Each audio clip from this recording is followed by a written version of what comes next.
Quand on ne sait pas ce qu'est la vie, comment pourrait-on savoir ce qu'est la mort?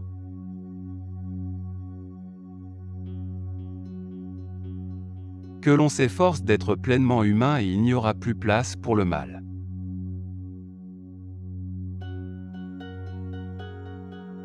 L'homme de qualité respecte 3 choses, le décret du ciel, les grands hommes et les maximes des saints personnages.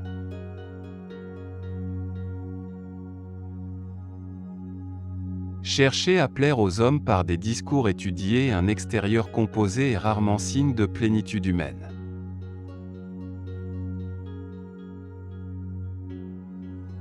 La piété filiale et le respect envers les supérieurs sont la racine de la vertu.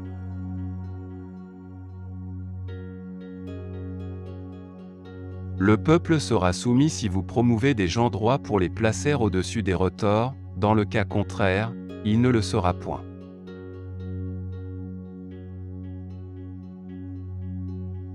Étudier sans penser est vain, mais penser sans étudier est dangereux.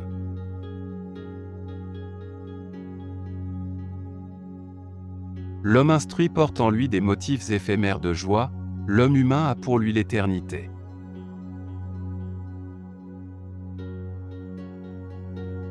Si un supérieur ne peut accorder sa confiance aux hommes moins élevés hiérarchiquement, alors le peuple ne peut être bien administré.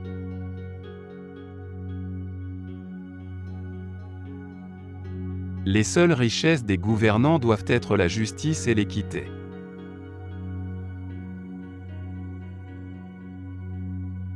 Si un prince ne pense qu'à amasser des richesses, alors le peuple, par mimétisme, s'abandonnera aussi aux passions les moins avouables.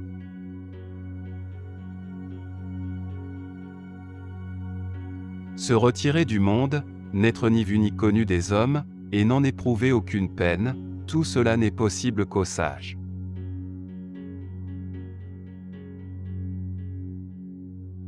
La richesse et l'honneur sont les objets du désir des hommes, s'il est impossible de les acquérir par des voies honnêtes, il faut alors y renoncer.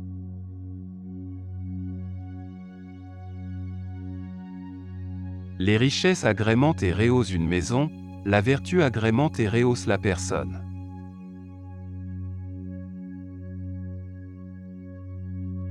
Est tout près du savoir celui qui aime étudier ou exercer sa pensée à la recherche de la loi du devoir.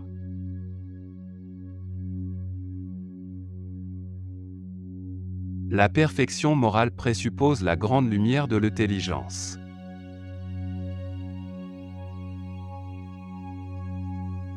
Une seule famille généreuse et humaine suffira pour faire naître dans la nation ces mêmes vertus.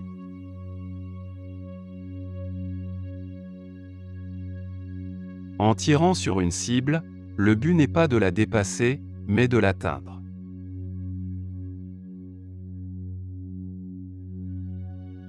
C'est une fois son but fixé que l'esprit atteint l'état de détermination.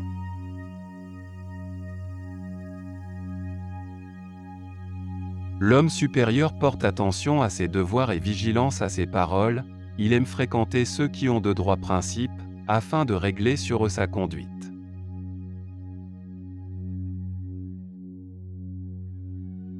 S'intéresser uniquement à ses gains et aux profits que génèrent ses actions amènera beaucoup d'amertume.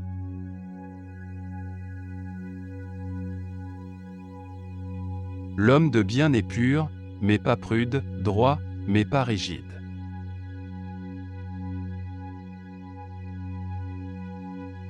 Un beau discours peut faire prendre vice pour vertu, une légère impatience compromettre de grands desseins.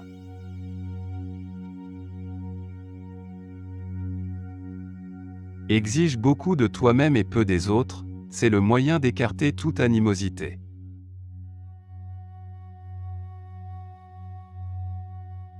Il est de jeunes pousses destinées à ne jamais fleurir, il en est d'autres qui fleurissent mais ne portent jamais de fruits.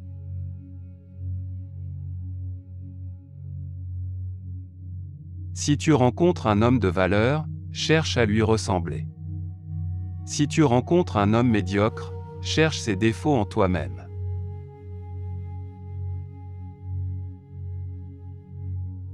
La vie de l'homme tient à la droiture.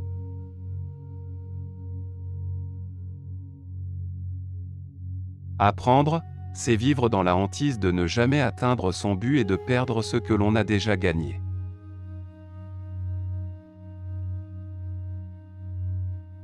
Il n'y a que deux classes d'hommes qui ne changent jamais de conduite, les plus instruits et les plus insensés.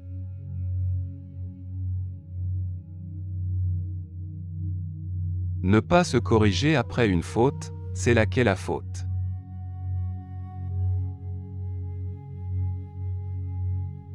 L'homme honorable est maître de lui-même et n'a de contestation avec personne, il est sociable, mais n'est pas homme de parti.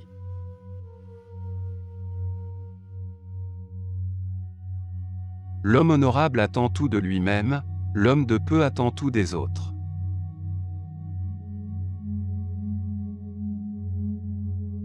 Le sage évite le monde, puis évite certaines contrées, puis certaines attitudes, enfin certaines paroles.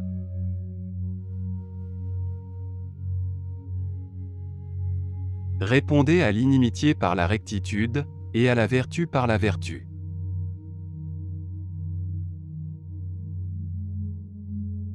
Ne t'afflige pas d'être méconnu des hommes, mais plutôt d'être incompétent.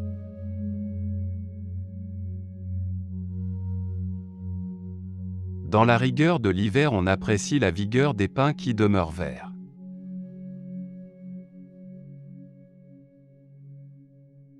L'homme intelligent vit heureux, l'homme honorable vit longtemps.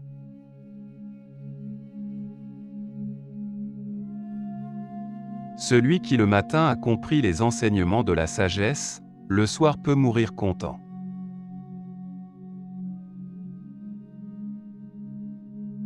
Écouter et choisir entre les avis, voilà le premier pas de la connaissance, voir et réfléchir sur ce qu'on a vu, voilà le second pas de la connaissance.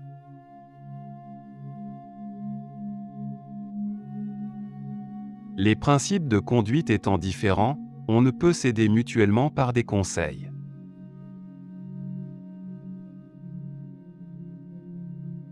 Si vous voulez exalter une femme, louez-la, si vous voulez l'humilier, louez-la.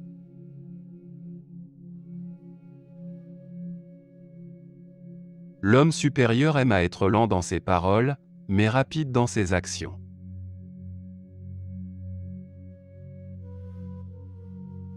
L'expérience est une lanterne que l'on porte sur le dos et qui n'éclaire jamais que le chemin parcouru.